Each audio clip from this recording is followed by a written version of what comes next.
Assembly సమావేశాలు అర్థవంతంగా జరగాలన్నారు CM KCR. రాజకీయ రచ్చకు వేదికగా మారకుండా ప్రజలకు సంబంధించిన అంశాలపై విస్తృతంగా చర్చించాలన్నారు. సభ్యులు లేవనెత్తే ఎలాంటి అంశాలపై అయినా సమాధానం చెప్పడానికి ప్రభుత్వం సిద్ధంగా ఉండాలని అధికారుల్ని ఆదేశించారు సీఎం. ప్రభుత్వం చేస్తున్న కార్యక్రమాలను కూడా ప్రజలకు వివరించాలని నిర్ణయించారు.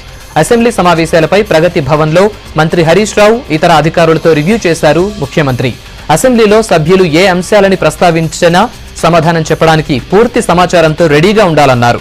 మంత్రులంతా తమ శాఖ పరిధిలో జరుగుతున్న కార్యక్రమాలతో నివేదిక సిద్ధంగా ఉంచుకోవాలన్నారు.